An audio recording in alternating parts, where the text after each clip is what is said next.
Let's talk now about season 2 of HBO's look at the 1980s Showtime LA Lakers. Winning Time, the rise of the Lakers dynasty, is wrapping up season 2 this Sunday.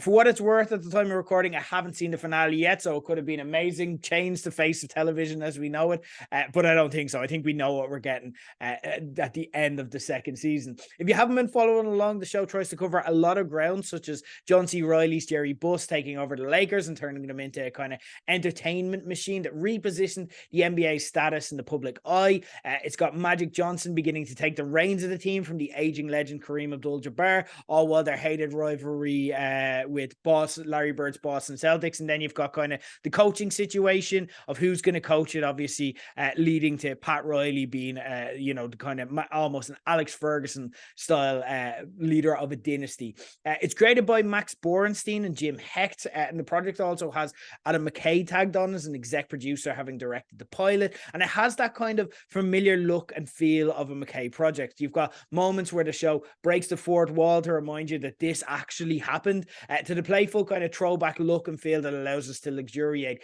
in 1980s LA. And actually, cinematographer Tom Banzal is that the star for this in many ways, for the sleek visual style he creates, utilizing old camera equipment to at times give certain iconic scenes an almost VHS feel. And as you'd expect, the soundtrack is absolutely banging with classics. When it comes to the look and feel of this show, while many other areas are a bit uneven and inconsistent, it is absolutely A1. Where it raised eyebrows and got a lot of criticism in season 1 was with its creative takes on like super famous legendary figures, like repurposing Jerry West, aka the man in the NBA logo, as a womanizer. Or you had title winning coach Paul Westhead played as a kind of bumbling fool who stumbled into everything he achieved.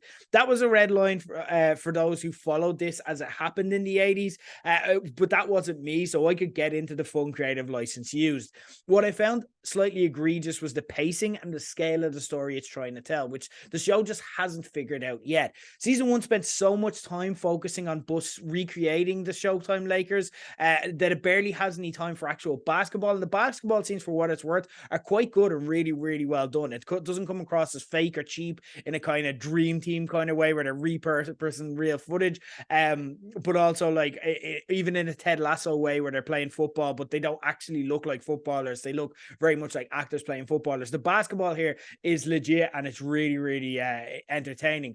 But as a result, you kind of sense that the actual headline story of the period, which is like the on-court stuff and the stuff that everyone knows the Lakers for, feels kind of rushed.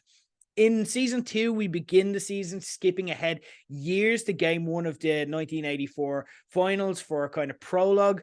And then the rest of the show kind of works back from season 1 to get us there. And as a result, you kind of skip through huge periods of time where they acknowledge that the Lakers do have ups and downs, but we don't particularly get to see them.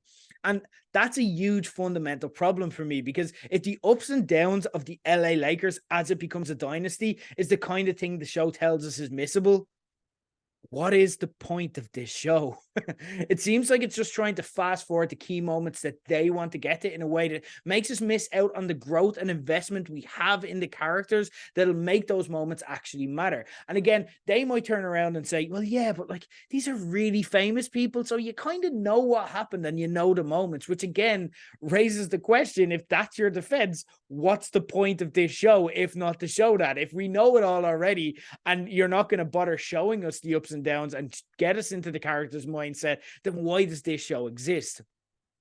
You sense they've kind of bitten off more than they can chew. Does the show want to tell us how Buss made the Lakers an empire, or does he want to tell us the unlikely story of how Pat Riley became one of the NBA's most legendary coaches, or about Kareem reluctantly having to hand the reins over to Magic? It tries to do all of the above, and as a result, it can't fully hit on any of them in a really effective way, which is a really big shame, because when Winning Time works, it really, really works. I like this show. I look forward to it coming on every week. It's just an imperfect, flawed shows. The lead performances in particular are all dead on if you can divorce your own personal interpretations of the characters involved and what you want them to be. I never thought, for example, that John C. Reilly's career-defining role, for me at least, would be as a billionaire playboy, but he absolutely nails Jerry Buss.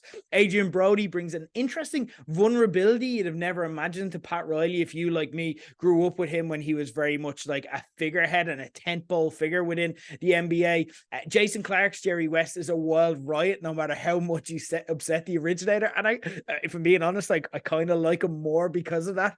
Well, Quincy Isaiah and Solomon Hughes challenge our perception of Magic and Kareem, respectively, without ever damaging them either. Like they never go too far and cross over the line. There's also some really hilarious sequence throughout. Like you've got in this season in particular, in episode 5, you've got Buss's press conference announcing who'd replace Paul Westhead as coach or coaches, which the show reminds us throughout actually happened, and all involved played to perfection. And then if you can go back, of course, and watch a lot of these moments on YouTube, and they actually nailed it perfectly. Like again, it really does hammer home. Like not only does the show show it as ridiculous, but then you're actually like, oh my God, it was that way in real life. Season 2 has also gotten kind of unlucky in its release window, given that it came at the height of the strikes impacting the promo that the show could do, leaving it in limbo as to whether a third season will be greenlit. And for it to produce an uneven season at the worst possible moment is really unfortunate. And again, we're coming up, like by the time you listen to this, the finale will have aired on HBO, most likely. And again, they haven't greenlit a season 3, so it is in trouble, I would suggest. But I really, really hope they hold out, because ultimately I want Winning Time to get it together. It is a really fresh feeling avenue for prestige TV to explore that I feel has more potential gold mines awaiting. Like, you know, I'm kind of done with like the complicated white man being the center of every prestige TV show. You know what I mean? Is he a criminal? Does he cheats on his wife? But does he actually have a heart at the core of it? That's every prestige TV show ever since the Sopranos. And it is good to have like, oh, we could just talk about a sports dynasty and how fun that and wild that is. But you can't help but feel that if they pitched it as a 7 or 8 series project and took their time to get us all invested and caring in every beat along the way, instead of rushing to get to the high point, they'd be on much steadier ground. Give it a look anyway. I do recommend, if you're a sports fan or if you like any of the people involved, this is a fun show, but you just sense that it could be the show that has everyone buzzing about it. And if you weren't even aware that season 2 was airing right now, you wouldn't be alone. That's Winning Time, The Rise of the Lakers Dynasty, and it is all on HBO Max or on Sky if you're in the UK and Ireland.